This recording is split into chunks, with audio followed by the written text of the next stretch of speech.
Hello बच्चों, आइए इस प्रश्न को पढ़ते हैं। जब कोई गोली किसी लक्ष्य में दागी जाती है तो लक्ष्य को 25 सेंटीमीटर तक भेदने के पश्चात जो इसका वेग है वो आधा रह जाता है। विराम में आने से पहले गोली 25 सेंटीमीटर के और आगे कितना भेदेगी? पहला ऑप्शन है 5 सेंटीमीटर, दूसरा ऑप्शन है 25/3 सेंटीमीटर, तीसरा ऑप्शन है 25 सेंटीमीटर, चौथा ऑप्शन है 75 सेंटीमीटर।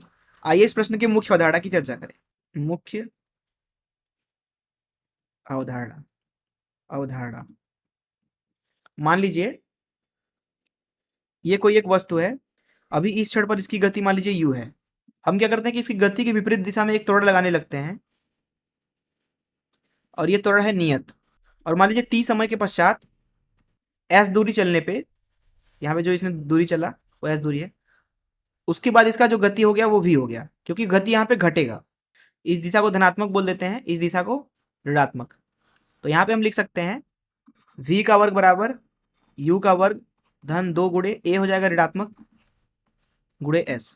अर्थात यहाँ से लिख सकते हो v का वर्ग बराबर u का वर्ग ऋण 2as, पहला समीकरण। तो इस मुख्य उदाहरण से चलिए प्रश्न को हल करते हैं। यहाँ पे देखिए प्रश्न में बोला जा रहा है एक लक्ष्य है, तो मान लीजिए यह एक लक्ष्य है, लकड़ी का गुटका भी आप मान सकते हो या किसी और धातु का या तत्व का, ये पूरा त्रिविमीय वस्तु है एक। इसके ऊपर गोली दागी गई। प्रश्न में बोला जा रहा है कि जब ये गोली अंदर घुस रही है, मान लीजिए जब ये घुस रही होगी तो इसकी गति मान लीजिए यू रही होगी। जैसे ही वो घुसना शुरू होगी इसके ऊपर इसकी गति के विपरीत दिशा में एक त्वरण लगेगा। यहाँ पे त्वरण के बारे में कुछ नहीं बोला गया, तो हम मान लेते हैं कि वो त्वरण नियत है, अर्थात ए जो है यहाँ पे वो नियत है। अब इस त्वरण की वजह से इसकी गति लगातार घटती जाएगी।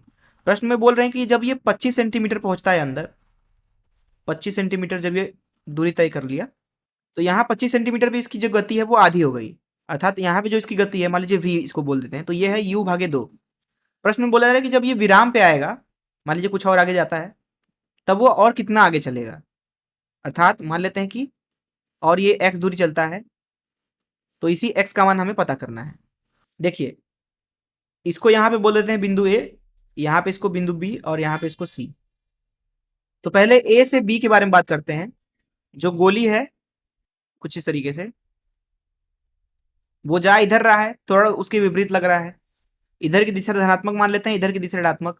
तो यहाँ पे लिखेंगे क्योंकि यहाँ पे जो प्रारंभिक गति है वो u है और अंतिम गति u/2 है, तो समीकरण यहाँ एक से लिखेंगे अंतिम गति का वर्ग मतलब u/2 का वर्ग बराबर प्रारंभिक गति का वर्ग मतलब u का वर्ग ऋण 2, हमने त्वरण मान लिया है a है, और यहाँ अभी जो दूरी चल रहा है वो 25 सेंटीमीटर है।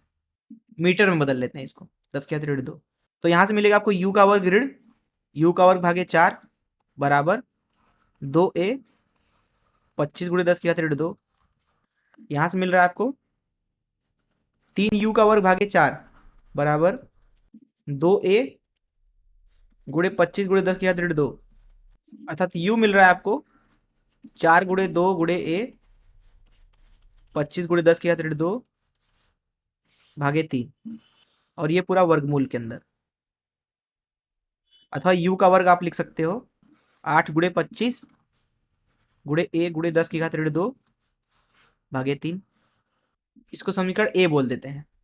अब देखिए, अब हम क्या करते हैं कि x को निकालने के लिए b से c तक पुनः हम यहाँ पे समीकरण 1 का इस्तेमाल करते हैं। यहाँ पे लिखेंगे b से c के लिए। देखिए b से c के लिए जो प्रारंभिक गति है वो है u/2 और अंतिम गति 0 है। समीकरण 1 से लिखेंगे अंतिम गति का वर्ग मतलब 0 का वर्ग, क्योंकि अंतिम अवस्था में विराम पे आ गया c पे, और b पे उसकी गति है u/2। b से c के लिए u/2 प्रारंभिक गति है, तो u/2 का वर्ग ऋण 2a x का ही मान निकालना है। तो यहां दिख रहा है आपको कि x का मान होगा u का वर्ग भागे 4 गुणे 2a।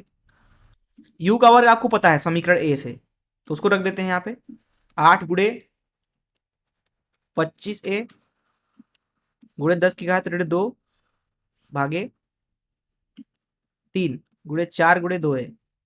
तो ये बराबर है a से a ऊपर नीचे कट जाएगा 25 गुणे 10⁻2 भागे 3, और ये मीटर में आ रहा है x का मान।